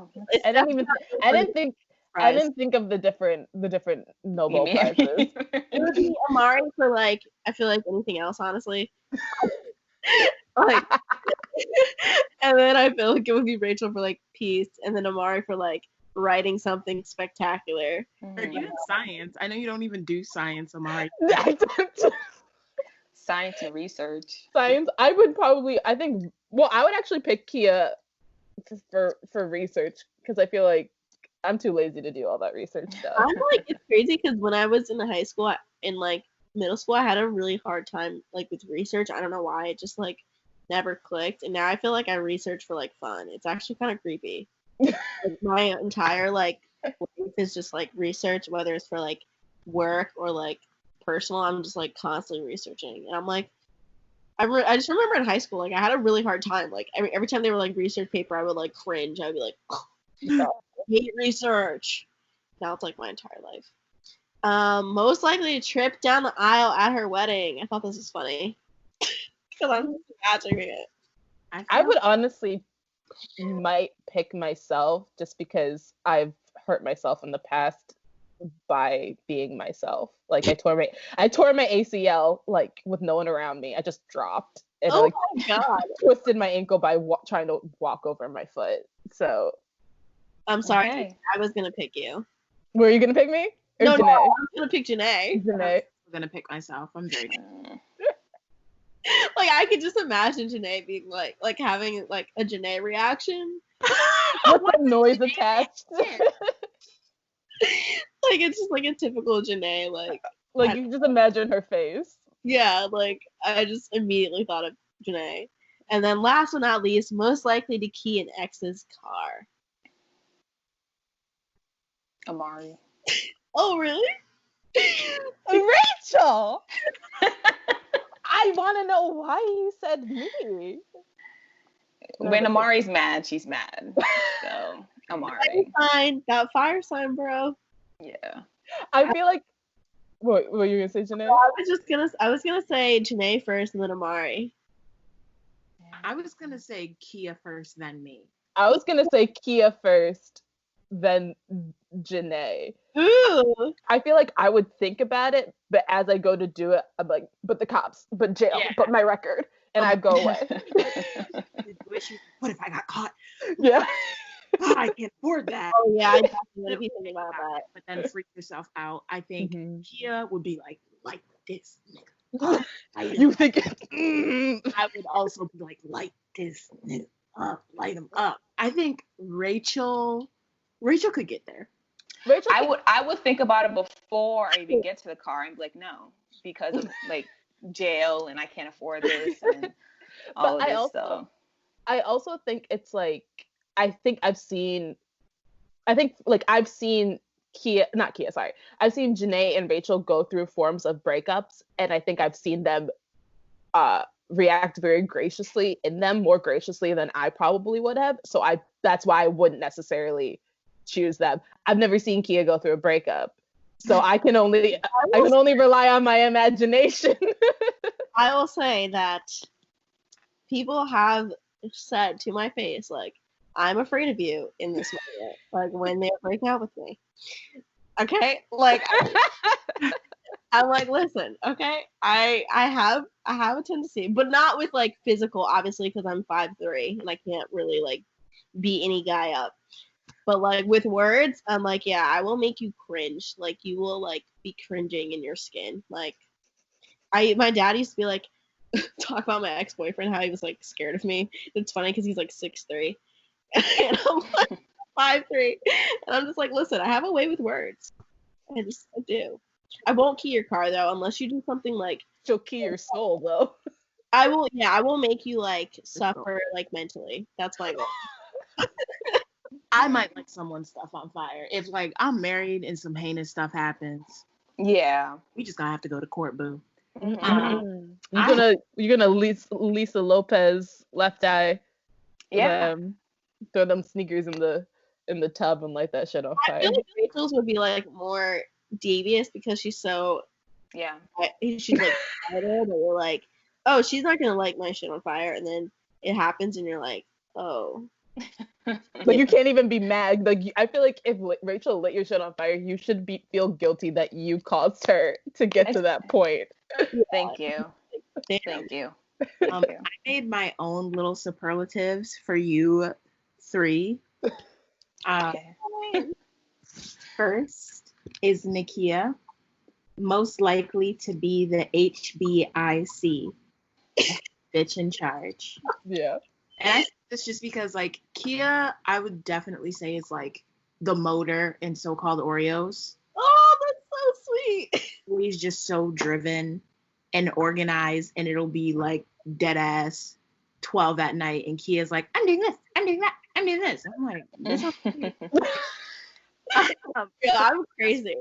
In the best way possible. Like, your dedication is A1, and that will only get you so far. So far. I will say that I know I'm crazy, and I will say that like sometimes when I'm about to text you guys, I'm like, yo, I just know they're gonna be like, this bitch is fucking crazy. Always talking about this podcast, like this bitch is psycho. So if you guys think that, it's totally okay. I already know, like I already know I'm crazy, so like it's totally okay if you want to say it. Like I will not be offended at all. Like if you're just like, Kiyah, shut the hell up one day, I'll be like, you know what, you're right. You know what? I probably deserve it. It's okay. No, personally, I'm like, I need that. I need someone who I feel like is going to push me and also hold me accountable, and also someone where like I have to rise to their level. I'm a lazy person. Like so lazy. I'm so lazy. The only things that kickstart me is seeing my friends do stuff, and then I'm like, oh shit, let me not be the lazy one in the group. Like let me step up. So that's something that has always pushed me. Next, Amari, most likely to be a New York Times bestselling author. I don't think there's anything else that needs to be said there. Like, I think we all just know it. Like when you say Yeah. you got depth and writing skills, you're already a published author. Like, let's go. Thank you, guys. You know that's the dream, so I appreciate it. And then lastly, Rachel, yours is long, but Really? yes, most likely to become a yogi / preacher who also knows how to Mortal Kombat style rip your heart out. I like that. Thank you. that was amazing. I love those. She's just so centered and calm. So I feel like in the next 10 years, I could totally see you either being like a Jesus warrior in a good way or a yogi. Like I can see either one and just be like healthy lifestyle living. Wow, the earth. Yes. I do love all those things. I do strive to be like healthy and centered. Wait, when we did the Black businesses, was it like, did you put you put something with Atlanta, but I don't know if it's like the same. The green. Yeah, Atlanta Green something. It's a vegan restaurant, like a vegan fast food restaurant. There's something else with therapy for Black girls. The woman was on it, and she was talking about how she was like into like healthy lifestyle with Atlanta, and she does like all natural source things for Atlanta and Black people. I need to figure out what it is, but I feel I'll check it out. And like we can look at each other in public. I'll show you it because it's the outdoor market. Janae, did you have one for yourself? Yeah. No, this wasn't me. Oh. You remember she's an emo hoe and she said she just wants to love up on us. Yeah. Thank you. Specific one for Janae. Most likely to like I'm trying to think of like a BTS reference. Oh my god. Most likely to run after one of them. People think I'm crazy, like a crazy stan for like The Weeknd, which I am. But I feel like I'm not on the same level as Janae. No one's on. No. I feel like I'm not. No. She can watch videos all day. And BTS videos all day. I loved them. I don't know why Janae stopped, but there was legit like 2 months where I got a video from Janae every day. Because, I don't want to force anyone into it. I don't want to make anyone feel like, I'll occasionally seed in the love, but I don't want to make anyone feel like I'm trying to force them because I know that shit's annoying. But I love my boys and I'm heartbroken because like last week, I think I was supposed to be seeing the very first show of their tour. It's okay. Got pushed back. I'm hurt, but it's fine. I'm making it through. So yeah. Thank you. Back to? When did it get pushed back? Indefinitely. Oh, okay. There's no date. Yeah, there's no date. But I didn't seriously take a list or make a list like Janae did, but I did think about it because I get the best ideas in the shower. So I thought about it this morning. Okay. And I said that similar to what Janae said for Kiyah, that Kiyah would be the head of a major company. I'm not sure which one, but she would be a head of some company. I thought Janae would be the most likely to have her own TV show. And I'm really pulling that for years. We need to make this happen. And then I said, Rachel would be the most likely to have like a brand somewhere like to create Cultivate where she has panels and like events and she's like the head of this kind of like wellness career like mogul thing. That's what in essence, everyone's at the top of their game doing something that's very much what they love. Doing big things. Yeah. I love this. This was an episode of positivity. Yes. Rachel, do you want to give us some mental health tips? I do, and I have more positivity coming your way. Okay. So I found an article on a website called A Conscious Rethink, and for the past couple of days, I've been waking up not early, but like before work, and exercising, doing video at home exercises, and after I exercise, I would meditate. And one of the exercises in the meditation video is to set your intentions for the day. So this article, How to Set Daily Intentions to Improve Your Life, basically talks about like one of the things we talk about is the difference between setting intentions and goals. So intentions provide you with reminders of how you want to live your life. They're often related to internal things like motivation and inspiration. When setting goals, people usually plan how they'll reach those milestones and may make those plans public. They might mention them on social media or talk to their friends about how to achieve the goals. 2, consider setting intentions during meditation. Meditation puts you in an ideal state of mind for planting the seeds of your intentions. The reason why it's a good idea to try setting intentions while you meditate is because you should be in a state where you're more relaxed and less anxious than usual. The more settled you are, the easier it should be to recognize your purest desires. 3, use positive language when setting intentions. Speaking of positive and negative perspectives, have you ever thought about your choice of words and how the way you think? When you become more aware of language, you'll likely notice how easy it is to use positive wording in every case. Instead of setting a stop being timid around strangers intention, you should shift it to say, awaken your inner courage for all to see. And lastly, set a daily intention each morning. Some practitioners recommend setting an intention each morning based on whatever could provide the most benefits for you that day. For example, you might say, today I will set healthy boundaries and respect those others set. If you'll be spending time around people who often wear you down.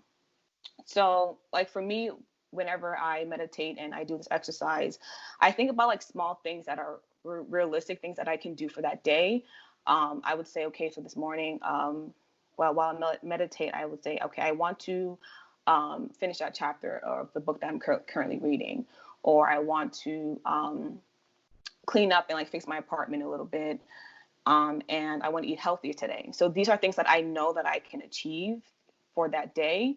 And at the end of the day, like I feel good. And like the next day, like it motivates me to like keep going and setting daily intentions that I know I can set, and I can intentions that I know and that I can make. So I hope this helps you, and starting something small, because like not everyone is good at setting like goals. So if you want to start small, you can start with setting intentions every morning for that day. Okay. That's so funny that you just said that, because I feel like that was just what Amari said, was like, Rachel's gonna have this spiritual thing. And then talk about intent and stuff. But I love that, because I don't know if I mentioned this before, but I'm starting to read The Secret. It takes me forever to read, guys. I don't. But I'm reading it, and they're talking about intentions and all this stuff, and a lot of what Rachel said. So I'm trying to learn to shape my future, as they say.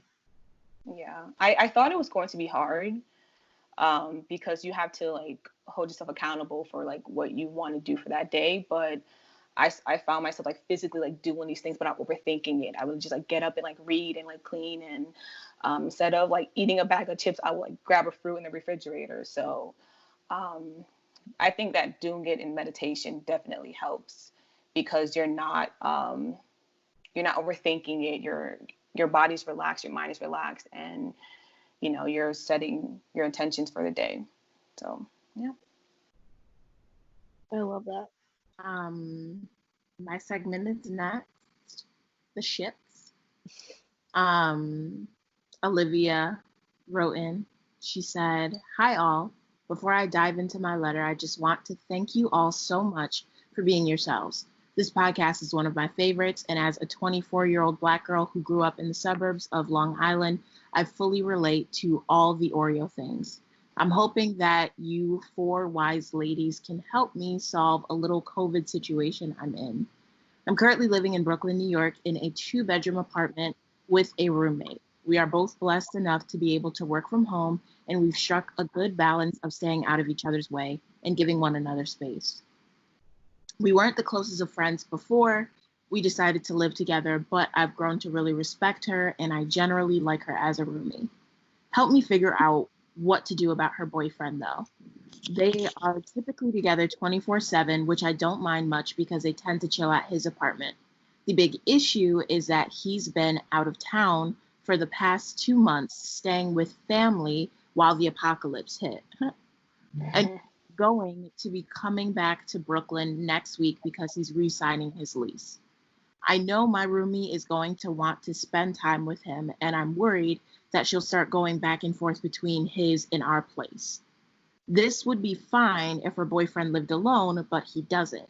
He has like 2 other roommates, and even if he was properly social distancing and the only visitor he had was my roommate, what about the other 2 people he lives with?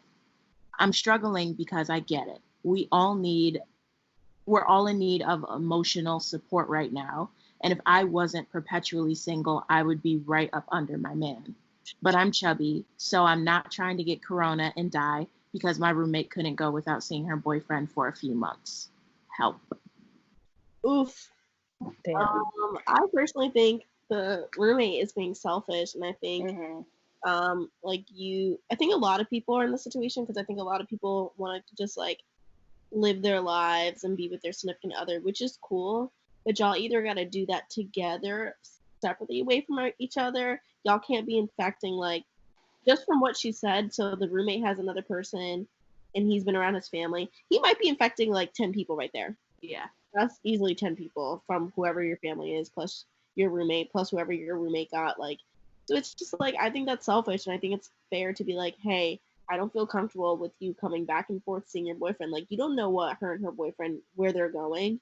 They could be going other places and then coming back. And I just think if your health is that important to you, which it should be, I think it's fair to be like, hey, I really don't feel comfortable. Can you either stay at his place or can he not come here for at least 2 weeks? Yeah.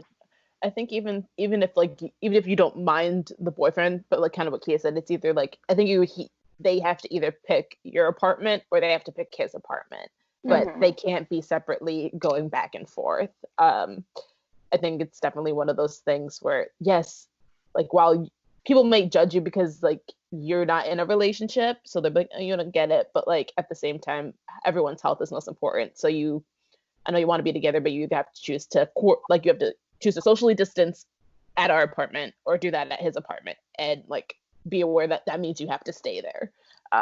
So yeah. I think it's like, I don't know. I just feel like that's common. Like, a lot of people are doing that, and it's like, you guys don't get to have it like both ways. You don't get to like kind of see your boyfriend, but you don't want to see him this day, but then you're going to see him this day. It's like, we're not in that situation anymore, and you're just going to have to either suffer with him or suffer alone. I don't know. Pick one, whichever one's better for you, but you can't be like selfish and infecting everyone, and that's why we have the cases we do. Yeah. I think ultimately you just need to have a conversation, and at the end of the day, they're an adult, can't really control what they do, but I do think that a conversation needs to be had and to set boundaries in place. Because like, I get it 100%. It's a hard situation to be in if you're in a relationship, because you might not be ready to be under that person 24/7, but it's like, you might just have to take that L and just tell them like, y'all just gonna have to be FaceTiming and Skyping, or you gotta be with him. Yeah, for sure. Oh, is there anything else you guys want to say before we end? No, I like today's episode. That was good. Well, thank you guys so much for tuning into this week's episode. Follow us on all social media at So-Called Oreos, and you can email us at SoCalledOreos@gmail.com. Also, please fill out our new survey. It's on all of our social media. You can DM us help you with this goddamn survey, y'all. We're trying to make So-Called Oreos better, as you heard in this episode. You can listen to us on SoundCloud, iTunes, Spotify, and Google Play. And please, please, please remember to do whatever you can to spread this podcast. Like it, rate it, subscribe it, retweet us, tell your grandma, tell your baby daddy, I don't know, leave a review, but do whatever you can. Okay, until next time, we'll see you later. Bye. Bye.